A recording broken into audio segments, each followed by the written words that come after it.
Hi, everybody. I'm Madeline Black with the Chicago Tabletop Gaming Association. We're a 501c3 nonprofit organization dedicated to building community, creating educational resources, and fostering the TTRPG industry in Chicago. Today, we're here with the incredibly amazing Anjali Bhimani, an actress whose voice you've heard in some of gaming's biggest titles, whose performances you've seen across television and theater, and whose work is helping reshape what representation looks like in the TTRPG space. From voicing Symmetra in Overwatch to playing Auntie Ruby in Miss Marvel, from gracing stages on and off Broadway to co-creating DesiQuest, the groundbreaking all-South Asian actual play, Anjali brings a unique perspective to every project she touches. So welcome, Anjali.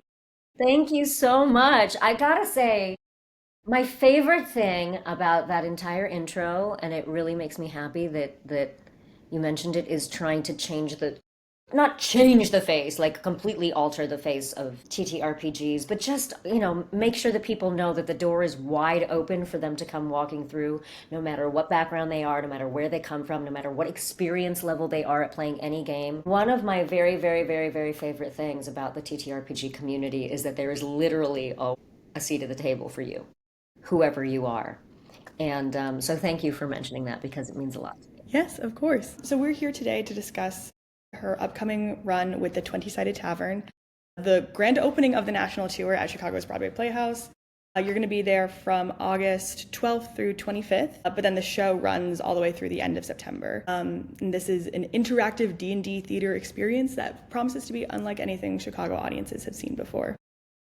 Except for those who saw the 20-Sided Tavern when it first came through Chicago, which is where it was born. So it's a bit of a homecoming. It's a Both for huge homecoming. I'm so excited for the entire team because they felt so welcome in the Chicago community, and obviously so. Like for me, it's preaching to the choir. Chicago is a homecoming for me too because I went to Northwestern. I feel like I learned how to not just be an adult there, but learned how to be a collaborative artist there. And it just means so much to be able to be coming back to Chicago with theater, but with this production because it's such a great combination. To me, it's at the intersection of D&D, live theater, and mobile gaming because of the way that we connect with the audience and invite them to be a part of the show and how they can, from their seats, completely affect the game. Yes, yes. So I'm very excited to cover so much ground with you here today. But I would love to start at the beginning. You've had this incredible journey across theater, television, film, voice acting, and now tabletop gaming. What drew you to TTRPGs originally? And how did you see them fitting into like your broader artistic practice? So what's funny is that TTRPGs were actually the first of all the mediums that I ever played in because my brother, my beautiful, beautiful brother Anish, gave me the basic D&D starter set when I was 8 years old. So, and I fell in love with it. I remember like you could have seen me open the box and it was like, oh, like light was pouring out of it, and just the experience of taking in that story and being able to play through the starter game and realizing that, oh my gosh, there's a whole new world open to me now because of this. Like that whole experience really tapped into my love of storytelling as a kid, because parents read stories to us and we write stories in school and we're taught to do creative writing and all of this. But for me, that was such an outlet. And so TTRPGs were at the beginning of the process. Before I knew I wanted to be an actor, before I knew I wanted to do anything in the creative arts, I was already playing D&D and it was already a part of my life. Now, when I did finally in high school decide I wanted to be a professional actor because I didn't realize that that was an option until about high school. It was right around when I was starting to slow down playing D&D because when I went to college it was just like I don't know who plays, and at the time back in my day it wasn't so cool, kiddies, to play the games. So I started playing the Forgotten Realms video games that I was playing on my computer on my PC. But how I feel like it fits in is it's a combination of everything that we use as actors. And you get to be the writer's room. I got to come back to playing thanks to Matt and Marisha over at Critical Role because I met them when we did the first cast party for Overwatch. And Matthew, of course, plays Cassidy in the game. And so we were sitting at the table and talking about the things we love, and they mentioned their show, Critical Role, and I was like, oh God, this show sounds so cool. I miss playing D&D. And then, our friendships continued, and they had brought me into a few things. And then that was like, as soon as Marisha suggested that I connect with Ivan Van Norman to do a show called We're a Live Frontier at Geek and Sundry, as soon as we had that first day of playing, it was like, why did I ever stop?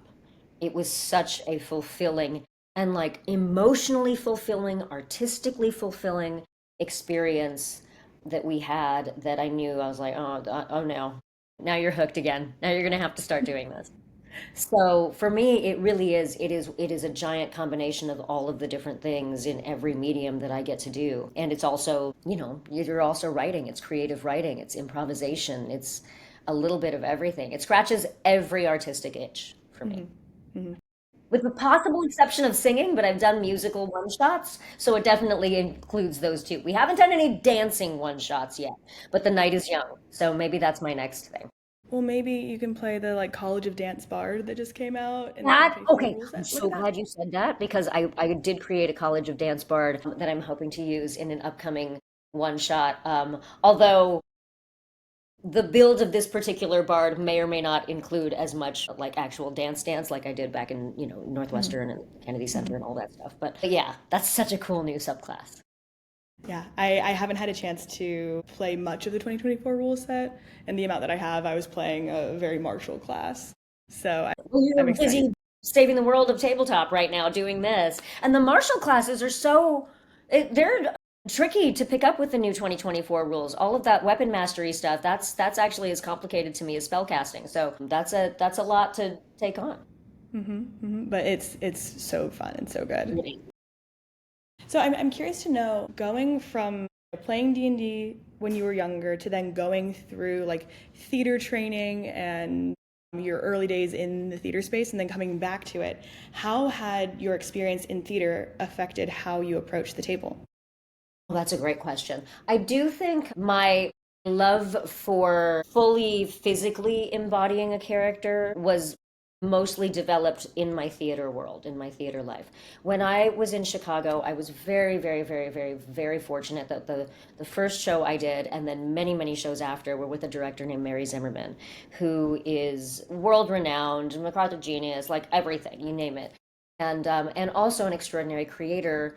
And the way that she works, and the shows that she does, quite often you are playing several different characters where you only have a short period of time to introduce to the audience and convey everything about them to the audience. So you make very strong physical choices, very strong vocal choices, just very strong choices that she then incorporates into the process. And almost like a DM, she in the rehearsal room is like, cool, I know this about you. So we're gonna make this fit you, make this character, or make this section fit you, while also obviously telling the story that she wants to tell. I never really thought of that before. Like, Mary is the ultimate theater DM, although I have no idea if she's ever played before. But so I had already that sense of like, get in and let people know who you are with what you've got to work with. And so I think that probably is the biggest influence that my theater career had on my D&D and my the TTRPGs across the board. Like, sometimes, yes, it'll just be my same voice, but the character development will come from things that I did in acting school to really identify with a character, figuring out like what is their secret thing that they don't even know is a flaw about themselves? What is the conflict that they are fighting within themselves? What is the conflict they are fighting outside? And then obviously subtext. Subtext is so, I think, vital in TTRPGs, and it's what makes it so much fun in a longer campaign, is finding out all of those secrets, or finding out, learning and getting to know these characters, right? The whole show not tell thing. I don't need to tell you who I am, but my actions will definitely show you who I am. And that was definitely a big, like, just character development across the board from acting training. However people choose to do it, whatever techniques they use, I think that definitely plays into, obviously, your character building when you are playing characters in TTRPGs. Yeah, incredible. And that actually is a good segue into a question that I have here from CTGA community member Morgan. He asks, Many of the roles that those of us in the TTRPG community know and love you for have been within the physical limitations of either actual plays or, a voice acting booth. But with the 20-Sided Tavern, you have the space to bring physicality kind of back into your work. What has been like to take the grand and vibrant personalities you bring to your characters and find how they move on stage? What does it take? I mean, here's the thing: is even though, especially in the vocal booth, like even though you are confined to this space and you are confined to where the range of the mic is, and you can't move that much because you'll make too much noise, I am still always finding the physicality of a character when I'm voicing them. In fact, for probably the first like 5 years of voicing Symmetra, I always went in there with my high heels. I always recorded kind of in her ready stance. There's that elegance that you find to her that she carries her with, that all for me, I'm very much, I feel like finding the physicality of a character more often than not is where I start. With bigger characters. So getting to come back to having that option in the 20-Sided Tavern is fantastic. We do have some very simple costume pieces to help with that, but it's how you carry yourself as that character. Am I playing the little goblin, and am I down here, and am I like having trouble like getting up to things, or am I playing the bard, and like whatever, or all of those characters that we see throughout the time, and who are you embodying? So really, it's just letting out letting in front of people what is already being seen, especially in the Mischief track, which I'm very excited to be playing, because historically, I have not played mischievous characters at the table, and very few, and only recently in the voiceover booth. Yahtzee and Avowed I think of as like the Mischief track, and probably Rampart from Apex Legends is probably a little bit in the Mischief track as well. But the Mischief track on the tour is just, it's delicious. It's absolutely delicious. So yeah, what does it take is just like, oh wait, people get to see this now? It's the same thing I'm already doing, but now I just get to do it, which is great. Such a great question, Morgan. Yes, yes. He's also a close personal friend of mine and a player at my table, so I'm glad that I was able to work his question in here. So let's look at the 20-Sided Tavern specifically. For folks who've either never played D&D or aren't 100% familiar with tabletop gaming, what should they expect when they walk into the show, and how is the show accessible to complete newcomers to D&D? What a great question. It is, so I like to think of the 20-Sided Tavern as a big party that happens to be happening at a tavern. It's a party. And just like when you are hanging out at home, sometimes there are party games. Sometimes people will pull something out. It could be something with equipment. It could be something with boards. It could be something where you're just talking to each other. It's the same thing, but ultimately it's a big party. And when you're at that big party, if you've never played the game before, someone, usually the host of the party, will come and explain to you, here's what we're doing tonight. Here's the conceit of this evening. Here's the theme of this evening. And our beautiful DM and our beautiful tavern keeper, whoever they may be on any given night, will do that along with the players for you. So first thing that you need to expect is you don't have to be prepared for anything. You are coming to a party. You can be as casual as you want. You could dress up. You could do whatever makes you happy. You can participate as much as you want, or you can sit and be an observer. That's the other thing I love about it, is that, even though it is interactive, you get to decide how much interacting you do, because some people come to the theater for one reason and some people come for another. So there's a little bit of everything for everyone. So the tavern keeper and the DM absolutely will explain, along with us, will explain as much as you need to know about D&D. But ultimately, it's a frame, it's the theme. It's this beautiful thing that a lot of people do know and do have experience with, but you don't have to if you are joining us for our party at the tavern. So, as someone who has performed in so many different mediums, looking specifically at that audience interaction piece, what excites you most about that particular format? The inclusion, like the inclusivity. I know we talk about inclusion broadly in the world as specifically for underrepresented groups, right? Historically underrepresented people. We think of it kind of in those broad strokes, DEI and all of that. But I think of inclusion as very, very simple: being included, being invited to the party, being here, being allowed to be as much a part of the party or as little a part of the party as you want to be. And For me, that is the most exciting thing about this kind of improvised experience is we're going to make sure you have a wonderful experience. We're going to make sure you have a fantastic time, but also on your own terms. And that doesn't always happen in the theater. Either, you're doing a show where the fourth wall is up and there is a definite division between the people in the audience and the people on stage, and that has happened, and that is an agreed upon way to handle things. Or the fourth wall is completely broken and you don't know if anyone's going to call on you. You don't know if people are going to run out there and do things. So for some people, especially very shy people, there is a sense of like, oh God, please don't call on me. And so here with the tavern, we are literally including people in the way they may want to be included and not forcing them to have any kind of an experience that they don't want to have. Kids tend to be like super excited to jump up. We have opportunities for that. Like there's just something for everyone in this particular show. And I find that one of the most special things about it is how much people feel like a part of a community when they come. I know I did.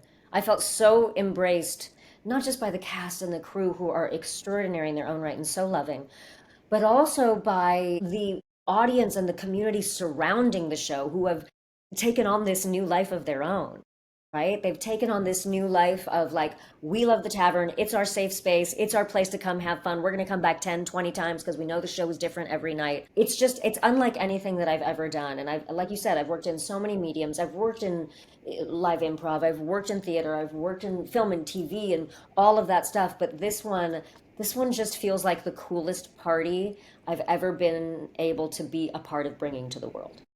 Incredible. So I haven't had a chance to see the show yet. Obviously, it doesn't open until next week. Me and a couple of the folks from the CTGA were going to be there on the August 14th show.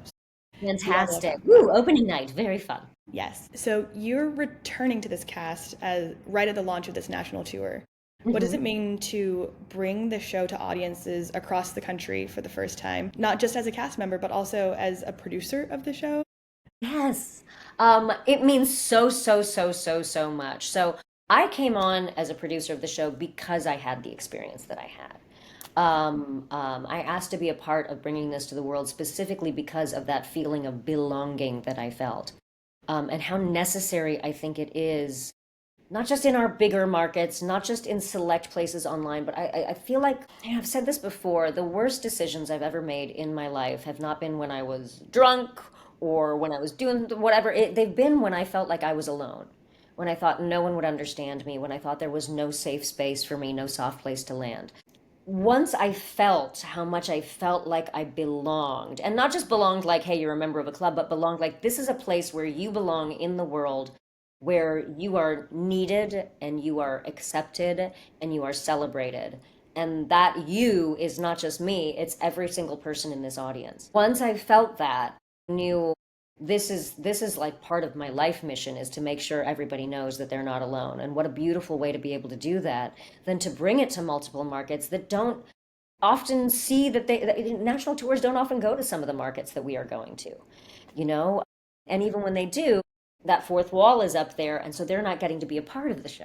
It means so much to me to be able to join this extraordinary team. David Carpenter, our executive producer, is such a joy and so full of love for this space, for these people, for the people in our community. He comes at it with such a place of service, from such a place of service and community as well. So I knew that teaming up with him and the rest of the gang was just going to make perfect sense.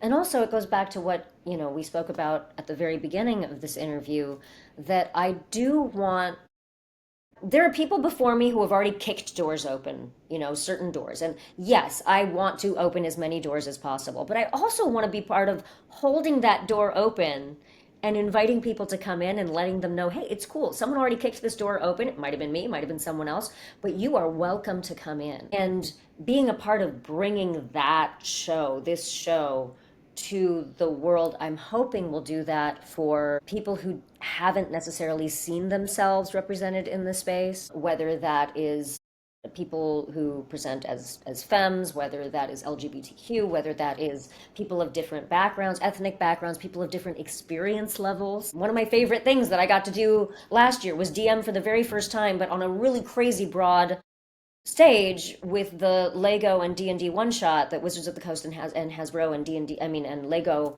did together. And for me, the best part about that was letting people know, listen, I've never DM'd before either, but we can do it. And if I can do it, so can you. And this whole show, bringing this show to the world, I'm hoping will provide more opportunities to show people this how many different possibilities there are in this world, in the TTRPG world and beyond. Yeah, that's another thing of why I was so excited to like help promote this show, is because that's something that CTGA really, really stands for, is like everyone has a seat here, regardless of your experience level, regardless of who you are or what you look like. Yep. You belong in this community. And that is Some of my favorite people to play with are brand new players. Because sometimes, sometimes creativity. if we've been playing for a long time, sometimes it's easy to be really caught up in the rules and like, what's the cool stuff I can do and all of this. But a new player is just like, I want to do that. Tell me how to do it. Hopefully that's the level of, confidence they come in with. But being able to show them how malleable and how fun and collaborative this world is, and this community is, that's very exciting to me. Yeah, absolutely. So as a Northwestern alum, and I know that you performed at Looking Glass, which is like right around the corner. Right next door, right around the corner. I'm going to run over and bug them every day. What does it feel like to come back to Chicago theater, especially bringing something as innovative as the 20-Sided Tavern to the city that's like so central to your theater roots? It's huge to me because it does feel, every time I've come back to Chicago, whether they're for a prolonged performance or for even just like a one night or anything, there's something about it that just feels like I breathe in a sense of home that is different from like my home feeling, which is obviously safe and wonderful and feels like home. But this feeling of wonder and possibility, kind of the feeling I went to college with, this feeling of like, I'm going to learn how to do all the things that I have wanted to do all my life in this city. I'm going to find the people who want to do it with me in this city. And the Chicago theater scene is such a collaborative space. I almost feel, I'm sorry to all of the other markets, but I definitely feel more so than a lot of the other places where people go to start their theatrical or film and TV careers. There's just a sense of like scrappiness, and I feel like that's a Chicago thing, period. It's not just in the theater. It's like, if I see someone outside shoveling snow and it's freezing and they're pulling their car out, I'm definitely going to offer them a cup of coffee from inside my house or be like, hey, do you need anything? Can I help you out? And that just felt like the whole Chicago experience was that. And to grow up as an artist and sort of learn how to be out there on your own with the sense that the city has got your back, like the whole city's got your back. No, Chicagoans don't suffer fools, and I don't think anybody should, but usually it's because they're proud of their city, proud of all of the things that they have to deal with to live in that city. And that feeling of community, yeah, I go back to Chicago and I breathe it in, and it just feels so, so good. The wonder and the sense that anything is possible is really, really profound there.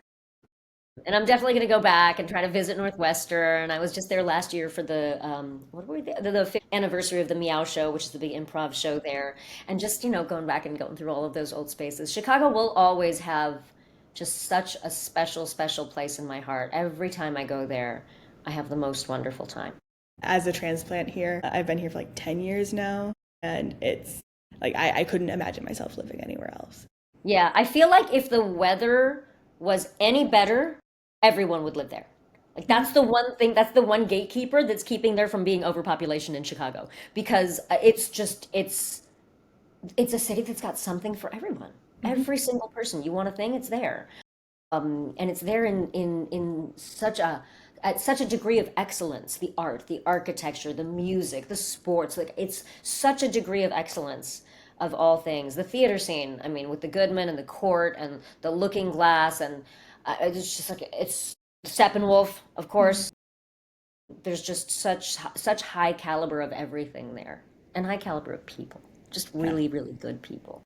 I might be biased, but I tend to agree. So I'm curious, how do you think that specifically Chicago audiences, because there's such a rich history of theater tradition here in the city, how do you think that Chicago audiences will respond to this blend of like traditional theater and like gaming culture, this interactiveness? Actually, I'm curious, what was the response in the original production? versus like what you saw in New York versus Uh-huh. I know that there's a run in DC right Right. now Yep. They just finished at the or Kennedy just Center. wrapped up. Hmm. And like how has that changed over time and geography to geography? Sure. I can't speak to the original Chicago production because I wasn't there for that. I came in near the end of the off-Broadway run. Honestly, I think this show couldn't be more perfect for Chicago audiences because part of that collaborative nature is that Chicago audiences are trained to see something innovative. You know, they've seen things at the Looking Glass where there's trapeze stuff and, you know, two sticks in a chair is suddenly a boat. Like they've seen things that really push the boundaries of realism or push the boundaries of what is, you know, what is quote unquote done or how it's done. I think there's a real sense of excitement over collaborative performances and not just collaborative, but innovative performances. And so I think Chicago is like, it couldn't be a more perfect place to start this show because audiences are primed for that. They're primed to try something new. They're primed to check out new things. And they're primed to sit in a theater seat.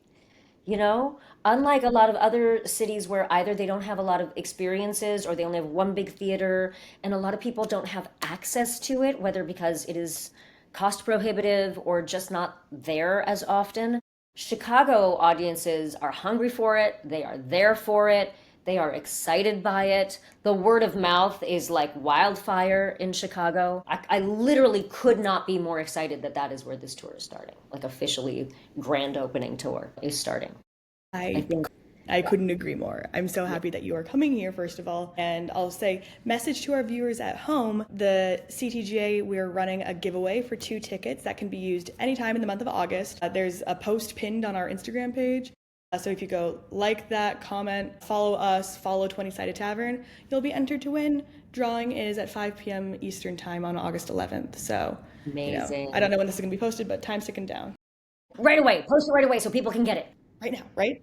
Yeah, no, and one of the things that I also love about it is that once people come, they want to keep coming. Like, I would Mm-hmm. highly suggest, and not just because it's me, I would highly suggest coming near the beginning of the run if you can get tickets for the beginning of the run, because you're going to want to come multiple times. The cast rotates too, which is unusual. The show every night, I don't even know if we've talked about this, the show is completely improvised every night. So it is a completely different show every single night that you come to see it. It's why people in the off-Broadway production would come 10 to 20 different times to like check out the new show because you will see different players, you will see different DMs, you will see different tavern keepers, you will have different stories. The frame is the same. I mean, the variety. I was only there for 1 week in off-Broadway, and I was blown away by how completely, vastly different the show was from night to night, but always at that same level of excellence. And that, I think, also comes from that same commitment to story that we have at our tables when we play an extraordinary game of D&D or any TTRPG, because it's the commitment to telling that story with people you love and for people you love that really makes this space, the TTRPG space, so special and makes those games so special. And it's that randomness of the dice that makes you come up with things that you never would have thought of if you were just writing it. I mean, I have D&D games or Outbreak Undead games or whatever that have ended in ways you never would have possibly imagined because the dice said one thing and we had to go with it and we had to make it work and boom, like the dice tell the story. They tell the story and we do the same thing with them on stage with the audience joining us. So I want to talk a little bit about your work in bringing like rich, complex characters from diverse backgrounds to all of the various characters you played across Overwatch, Miss Marvel, and DesiQuest. What draws you to these roles where you get to kind of expand the definition of heroism and what storytelling can look like from these different perspectives? Well, there's two different lanes in which I can answer this question. One are the roles that are, you know, television, film, and theater, where I was cast, where I didn't necessarily decide. I auditioned and then I was given the job. And so there was a little bit less agency maybe in the creation of the character or the story. And like many actors, I'm not necessarily being like, I'm going to decide to play that. We're like, You gave me a job, I'm going to take that job, and then I'm going to make it awesome. Very, very lucky that Symmetra and Rampart and so many of these roles that I have gotten to play, and Auntie Ruby in Ms. Marvel, like so many of these roles that I've gotten to play have been offered to me and that I've had the chance to accept. So in that particular way, and this applies to TTRPGs too, but I'm going to answer that separately. My whole life, I've never really thought of myself as, oh, I'm an Indian actor. Or I've tried not to. Because ultimately, yes, this is the package I was born in and this is the culture I was born into. But who I am is not one thing. And all of the layers of who I am are very complex. It's one of the reasons I love what they did with Overwatch, that every one of those heroes, yes, you can look at them and say, oh, that's the culture they're from, or that's their background, or that's that gender, or that's that their orientation, or whatever. But they are all a sum of all of the things that they are and all of the experiences that they've had and how they deal with them. And that for me is way more interesting of a way to build a character than to look at them and be like, oh, she's Indian, so she talks like this and she looks like this and this is like that stereotype. That's never helpful to anyone in building a character, and it's certainly not helpful to what we see and to what we are giving out to the world. What we want to do as artists and what we innately want as human beings is to hear stories that enable us to connect with each other, that enable us to with something that is a part of that person or a part of that story. And that only happens if you make those characters as complex as you are. That's the only way it happens. So having the opportunity and giving these being given these roles that do have all of that in the writing, my job has just been to take that writing and be as good as that. And help them, if there are moments that are unclear, help them make it even better. To take that ball and run with it, not to change anything or anything, but to like to really expand on that world. Now, in the TTRPG world, I mean, the world is your oyster, right? And I feel like, if anything, the hardest thing is actually choosing at any given moment, what class am I going to play? Who am I going to play? What is the story that I want to tell? So when I'm building a TTRPG character, I love really exploring the human condition with all of its high notes, but really also with all of its low notes. And finding those moments, finding those things about a character who may seem incredibly heroic or incredibly capable, but also somewhere in them, there's either a flaw or a fear or a secret or something that is inside them that makes them more complex than just your standard, like, da, da, da, da, I'm coming to save the day. Two of my favorite characters that I've played in the TTRPG scene, Fiererai on Exandria Unlimited with Critical Role, and Lady Amango in The Ravening War with D2. Both of those characters for me were people who presented as very capable and very strong and very, very just powerful. But what I was excited to play with were, what are the things that drive them that maybe aren't that noble? What are the things that drive them that are fear-based or whatever? For Fiererai, her history with losing her sister and the guilt and the dark night of the soul that she had before you even meet her, that's not a spoiler. Like, all of that kind of darkness that drives her, I wanted that to very much be a part of her story, because we all have awful moments in our life. We all make terrible mistakes that we have to live with. So what happens when someone has to do that and make the best of it, and what can they do with it? And her sort of overdeveloped sense of protectiveness that comes from that will never happen again. Unfortunately, we'll see how that, when we see how that went in the campaign, and I don't want to spoil anything. That sense of like, I'm going to take this awful thing that happened to me and I'm never going to let it happen again, but that ends up being part of her fatal flaw, not fatal, but part of her one of her weaknesses. One of her strengths ends up being one of her weaknesses. With Lady Amango, this is a woman who was really good at everything in one particular setting. If she's at court, if she's the queen, she's awesome. Well, spoiler alert, which is not a spoiler, at the beginning of the Ravening War, at the beginning of that season, her world is completely upheaved. Her world is completely, the rug is pulled out from under her. And so, what do you do when you're that person? What do you do when your entire world shifts? When something happens, whether tragic or otherwise, when something happens and it completely pulls the rug out from under you, who are you in those moments? And finding who you are. And she has some not great moments in that series, and I loved it. I loved those moments where she either had to go back on her word or become a different person or whatever in order to do the next right thing. And that to me, like, that's just gold. Not only getting to create that for other people, but getting to explore that in ourselves.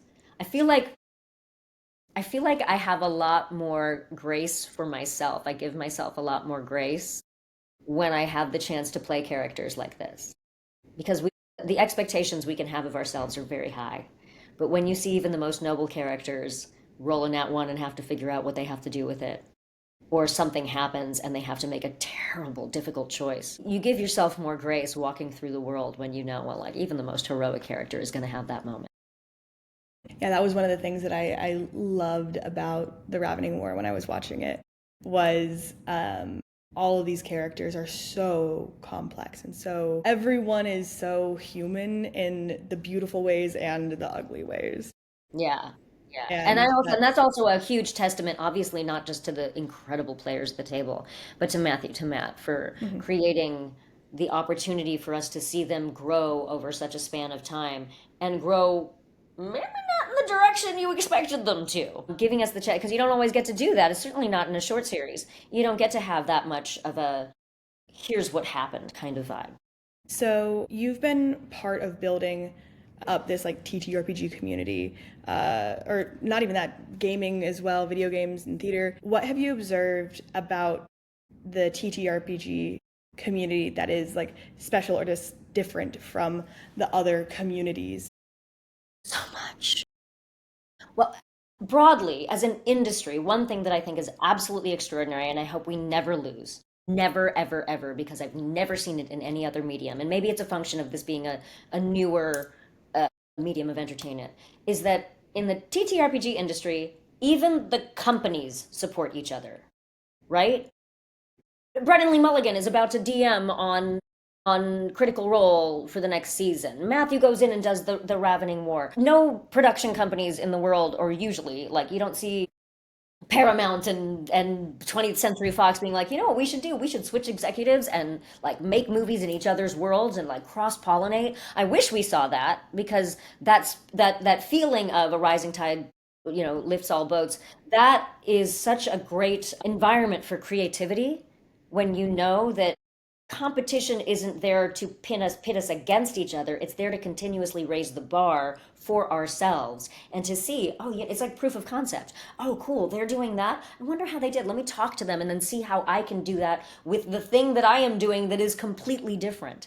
It is the only other story that I've ever heard that reminds me of that is knowing that George Lucas and Steven Spielberg were like buddies, and they were, talking with each other when they were doing, I think it was like Star Wars and Close Encounters or whatever the parallel ones were at the same time. And that sense of making things better. So that, to me, that generosity of artistic spirit is so prevalent in the TTRPG world. The amount of creativity that people have is just mind-blowing to me. And I love that everybody's telling these stories, but everybody also understands that these are games, which means that the creative spirit comes from play. It comes from, this is a game.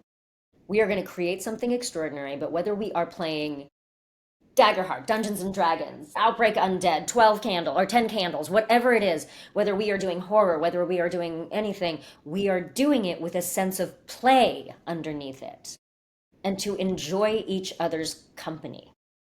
And the best sets and the best projects that I have ever worked on came with that sense of play. Ms. Marvel was a great example. That sense of like, we're all here to tell a story, but we're also here to enjoy each other and to have a good time doing it. And part of that means we're going to do the best job that we can so we can all enjoy watching each other and doing the thing that we love. That, I feel like, is always in the TTRPG creative community. And then also just this constant sense of like, again, going all the way back, there's always a seat at a table. There is always a seat at a table. This party may be filled, but there's going to be overflow. There's going to be another game. There's going to be this. There's going to be another opportunity. And if you've met any of the more high-profile people in our industry, if you've had like the joy of meeting Abria, who's just like, I have a screenshot of Abria from a Zoom on my desktop because her level of excitement when she sees friends is so high, it's literally right there in the corner and it's labeled yay. That sense, like they give that to everyone. They give that when they are meeting people. There's a generosity that says, I don't care if I am doing things at this level, you can too. Just come on and join us. And that to me is that's how we make, I mean, it sounds lofty, but that's how we make the world a better place, is by saying, yeah, I'm doing this thing and yeah, I'm doing it at a level, but so can you. This is proof. This right here, anyone, this is proof of concept. This is proof that anything that I have done with my life that you want to do, so can you. Because if I've done it, someone else can. And someone else can do it better. Someone else can do it in the way that they love. Someone else can innovate and take that and run with it, take pieces of other things. That to me, reminding people that they can do that and that they can be exactly who they want to be in this space, that's a kind of empowerment that the world needs to have. Everybody should have a chance, at least once, to play a TTRPG. At least once, with a really beautiful table of friends that are there just to uplift you. And by uplift you, that means we might tell a very sad story. We might tell a story with tons of conflict with each other. But at the end of the day, we told a great story and we love each other with it and for it. That's what honestly draws me into this space, and I think a lot of our community members as well, is that's the core drive here for this entire group of people who come together and build these beautiful communities. So before I let you go, I have a lightning round, and I have some very, very divisive questions about Chicago specifically that could split the city. No. So, Okay, I mean, they're not all pass Chicago, some of them are, really though. bad. If any of these questions is about my favorite XYZ, I won't be able to do it. My brain will explode. I can name my favorite human, which is my husband, and my favorite dog, which is my dog. But everything else, woof, don't eat me, internet, if I make a decision that you don't like. I think I have one question about favorites, which we'll get to. Okay, theater, TV, voice acting, actual play. If you had to just pick one medium for the rest of your career, what would it be? No, can't do it. That's why I don't. Can't do it. Won't do Okay. it. I will never do it. That's why my career looks like my career and I both have ADHD, and I am happy about it. Yep, I feel the same. Would you rather take a guaranteed nat 20 for yourself or give a guaranteed nat 1 to your DM? Woo! Hard because I don't want to make their life awful either, but I think I'm going to give them a guaranteed nat 1. But I get to pick, right? Like I get to pick what they roll the Yeah, nat 1. like portent roll style. No, you know what? I don't want to control anybody else's destiny. That's not fair. I would rather be like I'm responsible for myself. So I will take that nat 20. Okay, amazing. Let the DM tell the story the DM wants to tell. That's very respectful of you. I'm a little menace. I would give the nat 1. Also, I might roll a nat 20 and they might roll a nat 20. So like That's true. that nat 20 may or may not do anything, but I want them to have the freedom of empowerment to be able to do that. That's very true. Improv or scripted content? At the moment, improv, but I would love to do something that exists in the scripted world where we just kind of improvise and play and kind of work things together so that we are taking their script but also making it a little bit more suit us a little bit more. I think some of the best written scripts come from when the writer comes in, this is what I want, but they have the openness to say like, let's work together to tell this story as long as we're on the same page about like who this character is. So right now, improv, just because that's what I'm doing more of, and I do love the joy of being both the writer and the actor. I've done a lot of writing in the recent, like last few years, with my book and with my new adventure and all of that stuff. So I like being both. So improv probably. Here's my question about favorites. From a D4, D6, D8 to D20, do you have a favorite die shape? I would probably say the D20 because it's so multifaceted. It's not even the numbers. It's just I love how multifaceted it is. I love just the like you look at it, especially with the new kind of like multifaceted dice, which I actually think I have a new set here. Thank you, Misty Mountain Gaming. I unpacked half of my bag and I'm just looking at these babies and I'm just like, I gotta show you these. Yes, I'm a dice goblin. Yes, I have a closet full of dice. Yes, I carried an entire extra suitcase with me to Gen Con and you can't be mad at me. I mean, look at how beautiful these. Oh my God. Like, look at this gorgeous baby. That's gorgeous. But look at how even the faces are there's just so much variety and there's so much possibility when something is that multifaceted. Yeah, huge, huge lover of the D20. It's a special, special die. I got this one in a random loot drop, and it has this like liquid Pretty. core. I don't know And if you look, can feel ours like the match. glitter on the inside. I That's love it so much. very pretty. Yeah, I also have my Gen Con bag like on the floor next to me because I still I haven't was finished smart enough to unpacking. leave room in my suitcase this year. Last year I was not, and I ended up having to ship stuff back. But yeah, no, I played it smart this year. Yeah, yeah. I'll do that next year. My next lightning round question: Malort opinions.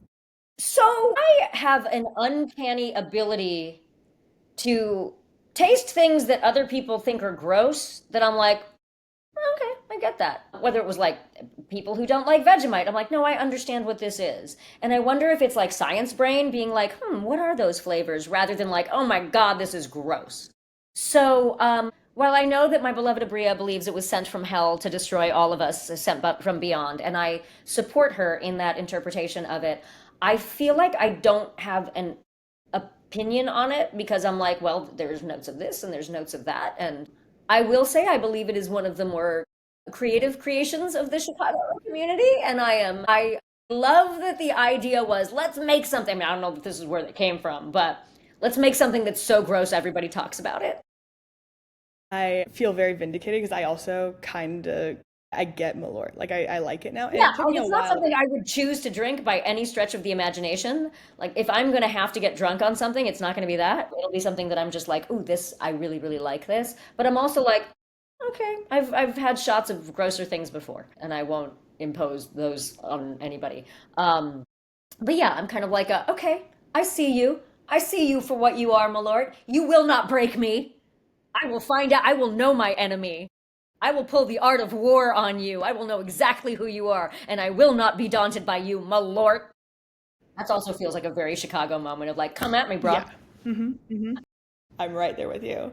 Okay, would you rather be in a one-woman show or be part of a big ensemble cast? Big ensemble. Always a big ensemble. I don't like doing things by myself very much. I like my alone time, but the creative process I much prefer to do with other people. Yeah. Lakefront Path or Millennium Park? Lakefront.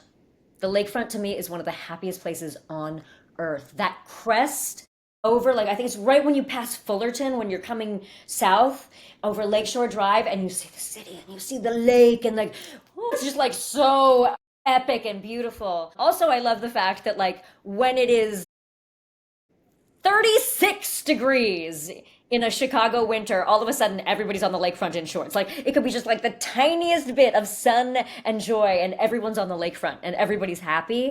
That just tickles me so much. I love it. I love it. I love it. I love it so much. Would you rather always be a GM or always be a player? If I had to pick one, I'd probably still pick player. I'm very new to DMing and I love it, and I love being able to be in charge of fun.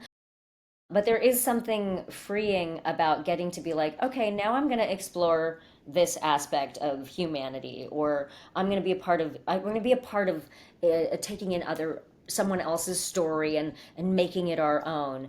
It's a different kind of joy with DMing, and I definitely am going to do more and more and more and more of it. It's another thing where I'm like, ooh, I want people to know that they can do this, and I want people to know how fun it is. But if I had to pick, I'd probably say player. Okay, my final question about Chicago. What is one thing you want to make sure that you do, like beyond the show itself? I originally was going to bring my puppy with me. He can't come with me, unfortunately, but the one thing that I was sure I was going to do was take him to the puppy park up there at the north end of Lakeshore Drive. I will probably visit the puppy beach just in his honor. That for sure. I just want to spend time walking along the lake. It's such a inspiring thing. Probably also some pizza. Swing by Lou Malnati's, do a little deep dish. There's that. Want to see a ton of friends. I'm sure I'm not going to manage to see all of them. This is not one thing. This is 10 things. It's I want to go okay. visit It's okay. Northwestern. There's so much to do. There's so much to do. I want to go. I mean, if there is I don't think with our schedule I can see any theater, but it would have been fun to see what's playing at the Goodman and playing at the Looking Glass and playing at the Steppenwolf. I might stay a few extra days just to be able to do that. What? Oh God, there's so much. God, there's so much. I can't remember the name of it, but there's the beautiful jazz club. Oh, Kingston Mines. Is that still there? Yes, yes. Kingston I Mines. love Kingston Kingston Mines. Mines. I'm so happy. Thank you. I'm a good Chicagoan. Kingston Mines. I would love to go back there, especially late at night when like all of a sudden there's just like some random incredible person that you've never seen before who just jumps on stage. I would love to go there. So good. And my final question, what is your favorite snack to have at the table? It varies. Brennan Lee Mulligan turned me on to an espresso chocolate when we did Adventuring Academy or whatever it was that I will never not have anymore. I will always have in my refrigerator forever. I like things that you can just like kind of like grabby things, or I also like to have like a plate of not crudités. What's the word that I'm looking for? Like a charcuterie? Charcuterie plate for everybody, because there are some treats on there that I don't normally allow myself. But I will eat a mountain of cheese during a TTRPG session. I will do that. But I like things that are like snacky things, chips. I love the Siete nacho chips, things like that. Just like ah, ah, ah, ah, ah. If you eat too much of that espresso chocolate, though, like, woof, it's gonna be a very different kind of game. My character is gonna be raging the whole time. It's crazy. Incredible. Well, thank you so much. We Thank started this you. conversation talking about the Yes. incredible range of your work and how that is affecting representation in gaming and cultural authenticity in actual play, and then finally bringing D&D to the theater stage. So before we wrap up, where can people follow your work, see what you're doing? I feel like you have like a finger in every single Yes. It's very art easy to form right find me now. on the internet. I honestly just like Google me and all of my stuff will pop up. I'm Sweet Anj with 3 E's on Instagram, TikTok, pretty much everything but Facebook. Facebook, I'm Anjali Bhimani. You can also find stuff about my book at i.am.fun.size on Instagram because that's just what it is. That feels right. And then what else am I missing? AnjaliBhimani.com. I'm going to forget all the places you can find me, but there are like a gazillion places you can find me. And don't forget to check out my new adventure on D&D Beyond, The Malady of Minar. You can also find me there in the marketplace. So that's that too. Beautiful. And of course, you can find me at the 20-Sided Tavern for a couple of weeks in August. Of course. So that's Anjali Bhimani, everyone. Thank you so much for this conversation. I know that our Thank community you is going so to get so much much. I'm out going to of run this. off now to the studio and make some fun voices. Yes, go do that. All right, bye.